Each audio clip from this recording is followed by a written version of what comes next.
Hello बच्चों, आज हम पढ़ेंगे डिफरेंट टाइप्स ऑफ मोशन। तो मोशन क्या होता है? जब भी कोई ऑब्जेक्ट एक जगह से दूसरी जगह जाता है तो उसे हम मोशन कहते हैं। उसमें सबसे पहले हम पढ़ेंगे ट्रांसलेटरी मोशन के बारे में। ट्रांसलेटरी मोशन दो तरीके के होते हैं। पहला है रेक्टिलिनियर, दूसरा कर्विलिनियर। आइए सबसे पहले पढ़ते हैं रेक्टिलिनियर मोशन। इसमें हमने एक स्ट्रेट पाथ लिया है और एक बॉल।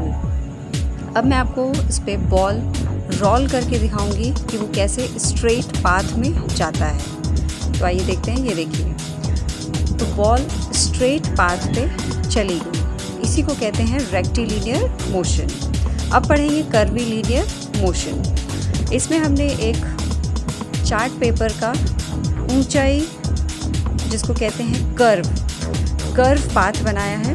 अब हम इसके ऊपर कार को चला के देखते हैं, ठीक है। जैसा कि रोडों पे बना होता है स्पीड ब्रेकर, उसी तरीके से हमने बनाया है। अब ये कार कर्व पाथ पे गई और ये रोल डाउन हो गई। तो ये है कर्विलिनियर मोशन का एग्जाम्पल। नेक्स्ट पढ़ते हैं सर्कुलर मोशन। तो सर्कुलर मोशन में क्या है, एक ऑब्जेक्ट है वो सर्कल पाथ में घूमेगा। तो जैसा कि आप देख रहे हैं, बॉल लिया है मैंने, इस बॉल को हमने सर्कुलर पाथ पे घुमाया है, तो वो गोल चक्कर में घूम रही है। नेक्स्ट पढ़ते हैं रोटेटरी मोशन। रोटेटरी मोशन में क्या होता है कि बॉल या कोई भी ऑब्जेक्ट अपने ही एक्सिस पे घूमती है। वो इधर उधर नहीं जाती है, बल्कि एक पर्टिकुलर जगह पे ही घूमती है। जैसे हम एग्जाम्पल लें अपने अर्थ का। अर्थ अपनी एक्सिस पे ही घूमती है, जो 24 घंटे का समय लेती है। आइए नेक्स्ट पढ़ते हैं हम ऑसिलेटरी मोशन।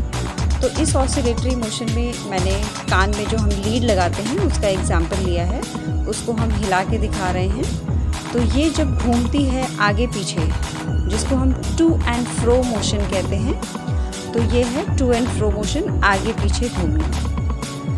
दूसरा एग्जाम्पल हम ले सकते हैं स्विंग मशीन का, जो सिलाई मशीन होती है। उसमें नीडल जो होती है, सुई, वो ऊपर नीचे की तरफ घूमती है। तो ये हो गया एग्जाम्पल ऑसिलेटरी मोशन का। अब आइए पढ़ते हैं वाइब्रेटरी मोशन। तो वाइब्रेटरी मोशन में हमने ये छोटा सा ड्रम का एग्जाम्पल लिया है। इस ड्रम को हम बजा कर देखते हैं, और जब बजाएंगे तो ये बीच में वाइब्रेशन होता है, और इसके सारे किनारे हम देख रहे हैं कि वो टाइट हैं। ओके, अब हम अगर इस पे आवाज़ करते हैं, जैसे मैंने मार्कर से अभी साउंड किया, तो मार्कर से जब हम साउंड करेंगे या बीच में आवाज़ करेंगे तो ये हिलेगा। उस हिलने की वजह से ही आवाज़ आती है। तो जब आवाज़ आएगी तो वो वाइब्रेशन मोशन होता है। अब नेक्स्ट एग्जाम्पल है रबर बैंड का। तो रबर बैंड जो है वो एग्जाम्पल है जिसमें कि हम सेंटर में उसको हिलाएंगे और दोनों तरफ वो बंधा हुआ है। तो ये हो गया। नेक्स्ट मल्टीपल और कॉम्प्लेक्स मोशन। तो मल्टीपल और कॉम्प्लेक्स मोशन की जब हम बात करते हैं, तो जैसे हम यहाँ पे एक कार का एग्जाम्पल ले रहे हैं, इसके पहिए हैं, वो रोटेट करेंगे। उसको हम हिला के देखते हैं। जब हम उसको हिलाएंगे, यानी कि वो अपनी ही एक्सिस पे रोटेट कर रहा है, जैसे मैंने एग्जाम्पल दिया था आपको रोटेटरी मोशन का।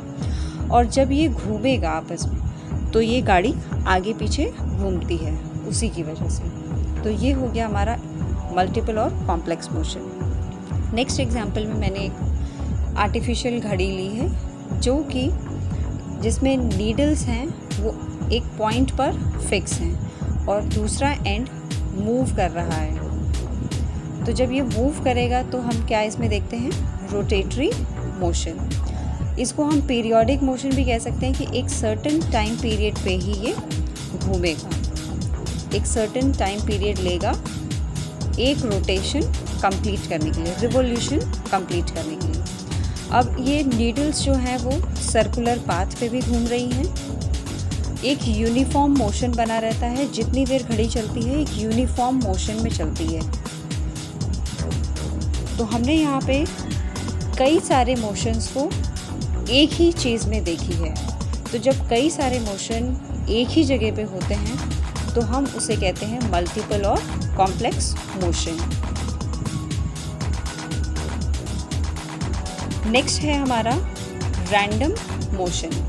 अब इस रैंडम मोशन, तो इसके लिए हमने लिए हैं लकड़ी के गोल गोल गुटके।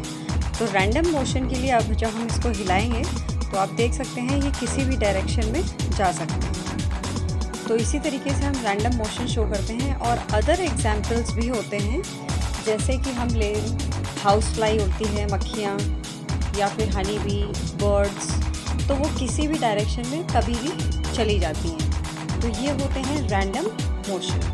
तो आज हमने पढ़े हैं total 8 different types of motion. आशा करती हूँ आपको समझ आया होगा। Thank you.